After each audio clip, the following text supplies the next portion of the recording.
আসসালামু আলাইকুম বন্ধুরা, আমি আজকে আপনাদেরকে রাউটার এবং অণু চালানোর জন্য একটি মিনি ইউপিএস তৈরি করে দেখিয়ে দেব।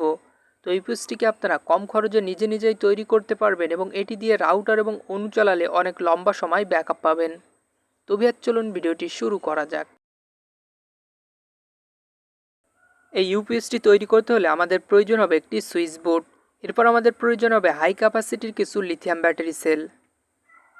আর এই ব্যাটারি সেলগুলোকে ওভারচার্জ এবং শর্ট সার্কিট থেকে প্রোটেক্ট করার জন্য আমাদের প্রয়োজন হবে একটি বিএমএস সার্কিট। তো এখানে আমরা একটি 3S বিএমএস সার্কিট ব্যবহার করব। তো এরপর আমাদের প্রয়োজন হবে LM7809 মডেলের একটি রেগুলেটর আইসি এবং 4টি ফিমেল পোর্ট এবং পাওয়ার অন অফ করার জন্য একটি পাওয়ার অন অফ সুইচ। এছাড়াও ছোটোখাটো কিছু প্রয়োজন হতে পারে যেগুলো আমরা ভিডিওতে দেখে নিব। তো আমি জাস্ট দেখানোর জন্য এখানে 3 পিস লিথিয়াম ব্যাটারি সেল ব্যবহার করছি। আপনি চাইলে আরও বেশি সংখ্যক সেল ব্যবহার করতে পারেন। তো অটোকাট এবং ওভারচার্জ থেকে ব্যাটারি সেলগুলোকে প্রোটেক্ট করার জন্য আমরা 20 এম্পিয়ারের একটি বিএমএস সার্কিট ব্যবহার করব। তো আপনি সর্বনিম্ন 20 এম্পিয়ারের একটি বিএমএস সার্কিট ব্যবহার করবেন, কারণ 10 এম্পিয়ারের বিএমএস সার্কিটগুলো সামান্য লোড পড়লেই অটোমেটিক্যালি অফ হয়ে যাবে।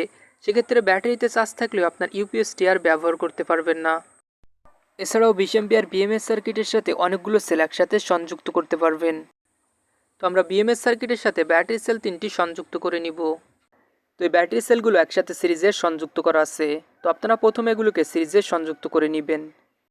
তো প্রথমে গুলো দিয়ে আমরা বিএমএস সার্কিটটিকে ব্যাটারির সাথে সংযুক্ত করে নিলাম।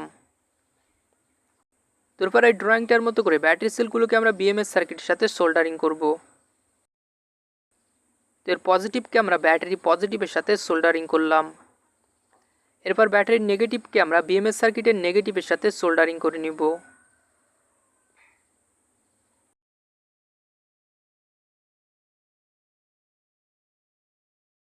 এরপর আমরা 8.4 ভোল্টকে 2 নম্বর ব্যাটারির পজিটিভের সাথে সোল্ডারিং করে নিব।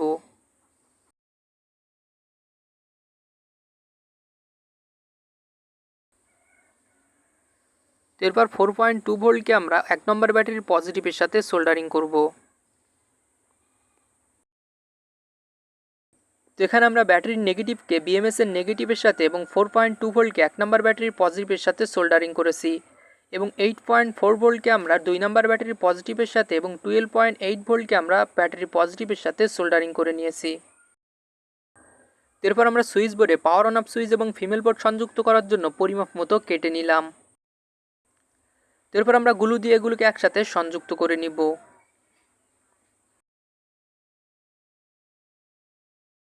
তো এই ফিমেল পোর্টের নিচের পিনগুলো হলো নেগেটিভ এবং উপরের পিনগুলো হলো পজিটিভ।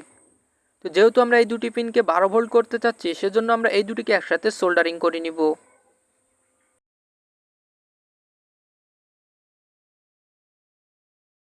তো আমরা 3টি পোর্টের নেগেটিভকে একসাথে সোল্ডারিং করে নিচ্ছি।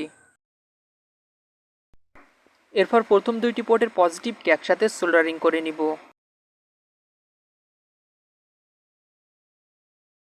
তো এই পজিটিভকে আমরা সুইচের সাথে সোল্ডারিং করে নিলাম। তো 12 ভোল্ট থেকে 9 ভোল্ট কনভার্ট করার জন্য আমরা LM7809 মডেলের একটি রেগুলেটর আইসি ব্যবহার করব। তো আপনার রাউটার 5 ভোল্ট হলে আপনারা LM7805 মডেলের রেগুলেটর আইসি ব্যবহার করবেন। তো এর প্রথম পিনটি হলো ইনপুট পজিটিভ, 2 নাম্বারটা নেগেটিভ এবং 3 নাম্বারটা আউটপুট পজিটিভ। তো আউটপুটের সাথে আমরা 100 মাইক্রোফ্যারাডের একটি ক্যাপাসিটার সংযুক্ত করে নিব। এরপর এর সাথে 3টি কেবল সংযুক্ত করে নিব।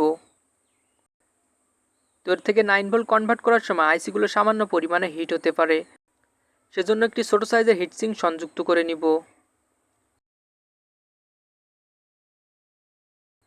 তো এর ইনপুটকে আমরা সুইচের সাথে সংযুক্ত করব এবং নেগেটিভকে আমরা নেগেটিভের সাথে সংযুক্ত করব এবং আউটপুট পজিটিভকে আমরা প্রথম নাম্বার ফিমেল পোর্টের পজিটিভের সাথে সংযুক্ত করে নিব।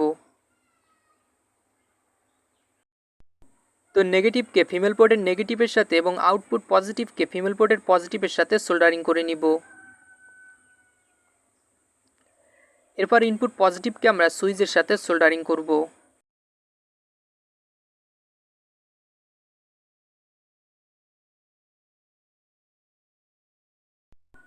আর এই ইউপিএসটি চার্জ করার জন্য আমরা ইনপুট ফিমেল পোর্টের সাথে 2টি তার সোল্ডারিং করে নিব। তো এখানে আমরা কোনো ধরনের ইন্ডিকেটর এলইডি ব্যবহার করব না, কারণ 12 ভোল্টের চার্জার দিয়ে চার্জ করা এটি ফুল চার্জ হবে না। তো আপনি চাইলে ইন্ডিকেটর এলইডি সংযুক্ত করতে পারেন।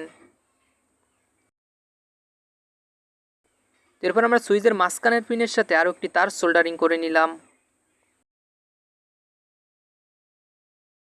এরপর আমরা ব্যাটারির সাথে কেবলগুলোকে সংযুক্ত করে নিব।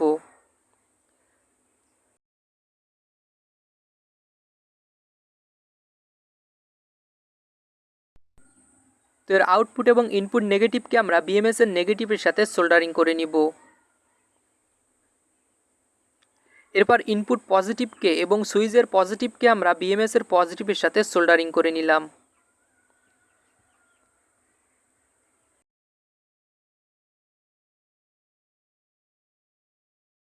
তো ব্যাটারির চার্জিং লেভেল দেখার জন্য আপনারা চাইলে এখানে 3 থেকে 4টি ইন্ডিকেটর এলইডি সংযুক্ত করে নিতে পারেন। এরপর আমরা গ্লু দিয়ে এটিকে একসাথে সংযুক্ত করে নিব।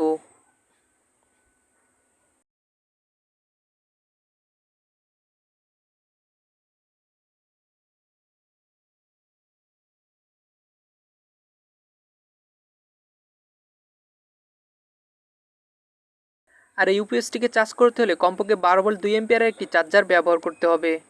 তো এই 12 ভোল্টের চার্জারগুলো দিয়ে 12 ভোল্ট ব্যাটারি প্যাকগুলো ফুল চার্জ করা যায় না। সেক্ষেত্রে ইন্ডিকেটর এলইডির জন্য ডায়েট ব্যবহার করলে ব্যাটারিগুলো চার্জ কম হবে। তো এই জন্য আমি এখানে ইন্ডিকেটর এলইডি সংযুক্ত করিনি।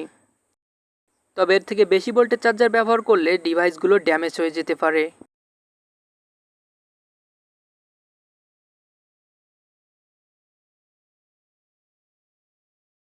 তো এখন যদি আমরা ভোল্ট পরিমাপ করি তো দেখতে পাচ্ছেন প্রথম পোর্ট থেকে আমরা পাচ্ছি 9.37 ভোল্ট।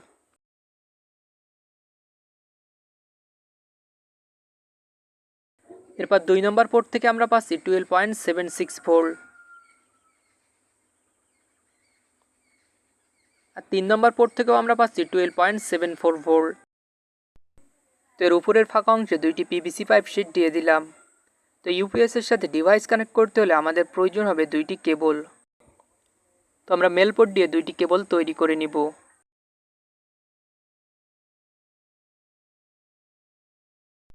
তো এই পোর্টগুলোর মাঝখানের পিনটি হলো পজিটিভ এবং সাইডের পিনগুলো হলো নেগেটিভ। তো আমরা 2টি পোর্টকে সেমভাবে সোল্ডারিং করে নিব।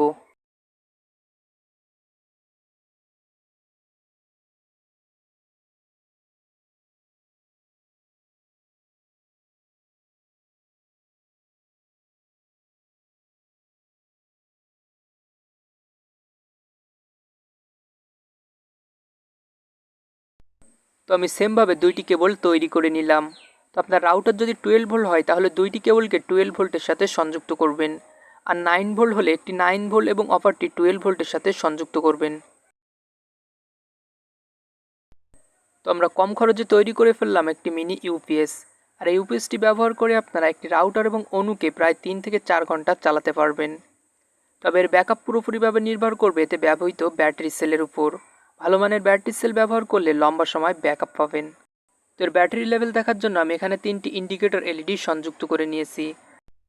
তো প্রথম পোর্ট থেকে আমরা পাবো 9 ভোল্ট এবং অপর 2টি পোর্ট থেকে আমরা পাবো 12 ভোল্ট, যেটা আপনার প্রয়োজন অনুযায়ী কাস্টমাইজ করে ব্যবহার করতে পারবেন। তো আপনি চাইলে এই ইউপিএসটির সাথে আরও অনেকগুলো ব্যাটারি সেল সংযুক্ত করতে পারেন। তো আমি আরও একটি ইউপিএস তৈরি করেছি যেখানে চার্জিং ইন্ডিকেট করার জন্য একটি ইন্ডিকেটর এলইডি সংযুক্ত করে নিয়েছি। আর এখানে থাকা 3টি পোর্ট থেকে আপনারা 5 ভোল্ট 9 ভোল্ট এবং 12 ভোল্ট পাবেন। আর লম্বা সময় ব্যাকআপ পাওয়ার জন্য আমি এখানে 6টি 18650 মডেলের লিথিয়াম আয়ন ব্যাটারি সেল ব্যবহার করছি।